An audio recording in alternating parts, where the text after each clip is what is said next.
Dear students, তোমরা যারা এবছর দশম শ্রেণীতে পড়ছো, অর্থাৎ তোমরা যারা 2027 সালে মাধ্যমিক পরীক্ষা দেবে, তোমাদের ফার্স্ট সামারটিভ ইভ্যালুয়েশন বা ফার্স্ট ইউনিট টেস্ট এপ্রিলের প্রথম সপ্তাহ থেকে শুরু হতে চলেছে। এই ইউনিট টেস্ট পরীক্ষাগুলি ছোট হলেও কিন্তু খুবই গুরুত্বপূর্ণ, কারণ এই পরীক্ষা থেকেই তোমাদের মাধ্যমিক প্রস্তুতির প্রথম ধাপ শুরু হয়। তাই ইউনিট টেস্ট পরীক্ষাগুলি কিন্তু তোমরা কোনো মতেই অবহেলা করবে না। যাই হোক, আজ আমি তোমাদের জীবনবিজ্ঞানের ফার্স্ট ইউনিট টেস্টের সিলেবাস এবং জীবনবিজ্ঞানে তোমাদের যে প্রথম অধ্যায় জীবজগতের নিয়ন্ত্রণ ও সমন্বয়, এই অধ্যায়ে গুরুত্বপূর্ণ 1 মার্কের প্রশ্ন ও উত্তরগুলি তোমাদের সঙ্গে শেয়ার করব।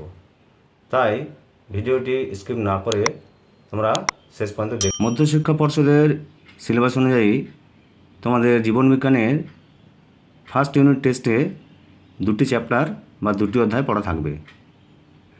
জীবজগতের নিয়ন্ত্রণ ও সমন্বয় এবং জীবনের প্রভাবনতা, কোষ বিভাজন এবং কোষচক্র। এই 2টি অধ্যায় থেকে কী কী ধরনের প্রশ্ন কত মার্কসে হবে সেটি আমি তোমাদের সঙ্গে শেয়ার করছি। প্রথম অধ্যায় থেকে থাকবে 5টি এমসিকিউ। এগুলি কোনো বিকল্প প্রশ্ন থাকবে না, 5টি এমসিকিউ তোমাকে করতে হবে। খ বিভাগে থাকবে 5টি 1 মার্কের প্রশ্ন। এগুলি তোমরা অনেক বিকল্প প্রশ্ন পাবে। গ বিভাগ থাকবে 3টি 2 মার্কের প্রশ্ন। ঘ বিভাগে থাকছে 2টি 5 মার্কের বড় প্রশ্ন। তাহলে মোট নাম্বার হচ্ছে 26। দ্বিতীয় অধ্যায় অর্থাৎ জীবনের প্রভাবনতা, কোষ বিভাজন এবং কোষচক্র, এই অধ্যায় থেকে 3টি এমসিকিউ, 4টি 1 মার্কের প্রশ্ন, 1টি 2 মার্কের প্রশ্ন এবং 1টি 5 মার্কের প্রশ্ন। মোট নাম্বার 14। 26 আর 14 মোট 40 এবং প্রজেক্ট থাকবে 10। জীবজগতের নিয়ন্ত্রণ ও সমন্বয়, এই অধ্যায়ের প্রথমেই রয়েছে এমসিকিউ বা বহু বিকল্প ভিত্তিক প্রশ্ন। 1 নম্বরের প্রশ্নে রয়েছে, ডায়াবেটিস মেলিটাসে আক্রান্ত একজন ব্যক্তি কোন হরমোনটি যথেষ্ট মাত্রায় ক্ষরণ করতে অক্ষম? সঠিক উত্তরটি হবে ইনসুলিন। দ্বিতীয় প্রশ্নটি রয়েছে, মানবদেহে করোটীয় স্নায়ুর সংখ্যা। মানবদেহে করোটীয় স্নায়ুর সংখ্যা হলো 12 জোড়া। 3 নম্বর এমসিকিউটি রয়েছে, কোন বক্তব্যটি বা কোন বাক্যটি সঠিক? এখানে সঠিক বাক্যটি হবে সুষুম্ন শীর্ষক, হৃদস্পন্দন ও খাদ্য গলাধঃকরণ। 4 নম্বর এমসিকিউটি রয়েছে, কোন উদ্ভিদে গমন দেখা যায়? সঠিক উত্তরটি হবে ঘ, ক্ল্যামাইডোমোনাস। 5 নম্বরের প্রশ্নটি রয়েছে, ইন্ডিয়ান টেলিগ্রাফ নামে পরিচিত উদ্ভিদটি হলো? ইন্ডিয়ান টেলিগ্রাফ যে উদ্ভিদটিকে বলা হয় সেটি হলো বনচাঁড়াল। 6 নম্বর এমসিকিউটি রয়েছে, লবণাম্ব উদ্ভিদের শ্বাসমূলে কোন প্রকারের চলন দেখা যায়? লবণাম্ব উদ্ভিদের শ্বাসমূলে নেগেটিভ জিওট্রপিক চলন দেখা যায়। 7 নম্বর এমসিকিউটি রয়েছে, নাইট্রোজেনবিহীন আম্লিক উদ্ভিদ হরমোনটি হলো? নাইট্রোজেনবিহীন আম্লিক উদ্ভিদ হরমোনটি হলো জিব্বেরেলিন। 8 নম্বর এমসিকিউটি রয়েছে, নারকেলের তরল শস্যে অর্থাৎ ডাবের জলে কোন হরমোন পাওয়া যায়? ডাবের জলে যে হরমোনটি পাওয়া যায় তার নাম হলো সাইটোকাইনিন। 9 নম্বর এমসিকিউটি আছে, বীজহীন ফল উৎপাদনে সাহায্য করে কোন হরমোন? বীজহীন ফল উৎপাদনে সাহায্য করে যে হরমোন সেটি হলো IAA, ইন্ডোল অ্যাসিটিক অ্যাসিড। 10 নম্বর এমসিকিউটি রয়েছে, অণু বিস্তারে সাহায্যকারী হরমোন। অণু বিস্তারে সাহায্যকারী হরমোন হলো অক্সিন ও GA উভয়ই।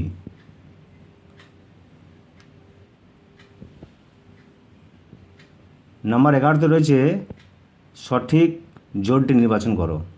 এখানে 4টি জোড় দেওয়া আছে, সঠিক জোরটি নির্ণয় করতে হবে। সঠিক জোরটি এখানে হবে খ, লেন্স আলোর প্রতিসরণ ঘটায় ও উপযোজন সম্পন্ন করে। 12 নম্বরে এমসিকিউ রয়েছে, একটি বল ও সকেট সন্ধির উদাহরণ দাও। একটি বল ও সকেট সন্ধি হলো স্ক্যাপুলার সঙ্গে হিউমারাসের সংযোগ। পরের এমসিকিউ রয়েছে, মস্তিষ্কের রিলে সেন্টার কাকে বলা হয়? মস্তিষ্কের রিলে সেন্টার হলো থ্যালামাস।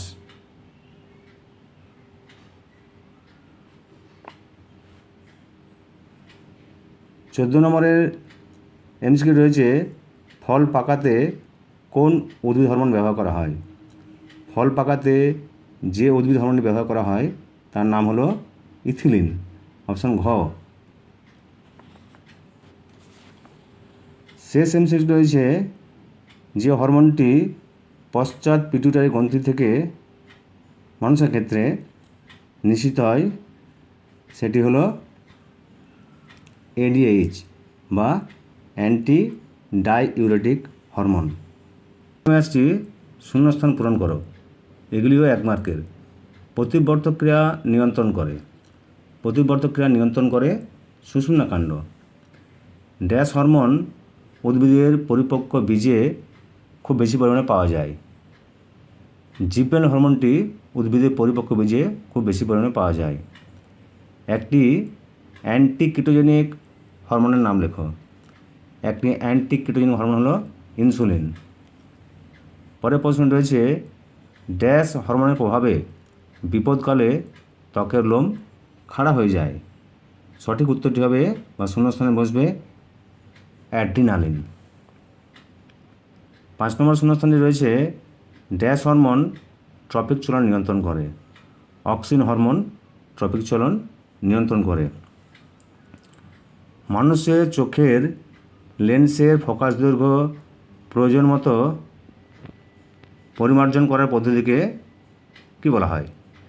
মানুষের চোখের লেন্সের ফোকাস দৈর্ঘ্যের প্রয়োজন মতো পরিমার্জন করার পদ্ধতি বলা হয় উপযোজন। 7 নম্বরের শূন্যস্থান রয়েছে, ড্যাশ একটি প্রকল্পিত হরমোন। একটি প্রকল্পিত হরমোন হলো ফ্লোরিজেন। 8 নম্বরের শূন্যস্থানতে আছে বিএমআর এর পুরো নাম কি? বিএমআর এর পুরো নাম হলো বেসাল মেটাবলিক রেট। 9 নম্বর এমসিকিউ রয়েছে, প্রভুগ্রন্থির প্রভু বলা হয় ড্যাশকে। প্রভুগ্রন্থির প্রভু বলা হয় হাইপোথ্যালামাসকে। শেষ শূন্যস্থানে রয়েছে, ড্যাশ একটি মিশ্রগ্রন্থি। এখানে তোমরা অগ্নাশয়, শুক্রাশয়, ডিম্বাশয় যে কোনো একটি গ্রন্থির নাম লিখবে।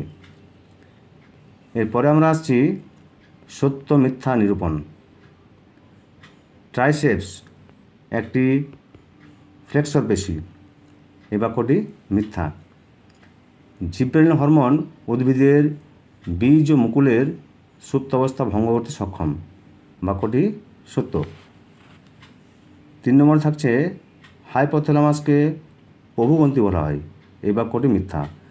হাইপোথ্যালামাসকে প্রভুগ্রন্থির প্রভু বলা হয়। 4 নম্বরে থাকছে, মানুষের চোখের লেন্স দ্বিউত্তল। এই বাক্যটি সত্য। 5 নম্বরে থাকছে, অষ্টম করোটিয় স্নায়ুটি হলো ভেগাস স্নায়ু। এই বাক্যটি মিথ্যা। 6 নম্বরে থাকছে, দেহের ভারসাম্য রক্ষা করে লঘু মস্তিষ্ক। এই বাক্যটি সত্য। 7 নম্বরে রয়েছে, মায়োটম পেশি মাছের গমনে সাহায্য করে। বাক্যটি সত্য। 8 নম্বরে রয়েছে, অ্যামিবার গমনাঙ্গ হলো সিলিয়া। বাক্যটি মিথ্যা। অ্যামিবার গমনাঙ্গ হলো ক্ষণপদ। হাঁটুর সন্ধি কবজা সন্ধির একটা উদাহরণ। বাক্যটি সত্য। 10 নম্বর প্রশ্ন রয়েছে, পায়রার দৃশ্যশন দেখা যায়। এই বাক্যটিও সত্য। যদি ভিডিওটি তোমাদের ভালো লাগে তাহলে লাইক করবে। তোমাদের যে কোনো প্রশ্নের জন্য কমেন্ট বক্সে লিখে জানাবে। আর যে সমস্ত ছাত্র বা ছাত্রী আমার এই চ্যানেল নতুন দর্শক তাদেরকে বলবো চ্যানেলটিকে অবশ্যই সাবস্ক্রাইব করে রাখবে। নমস্কার।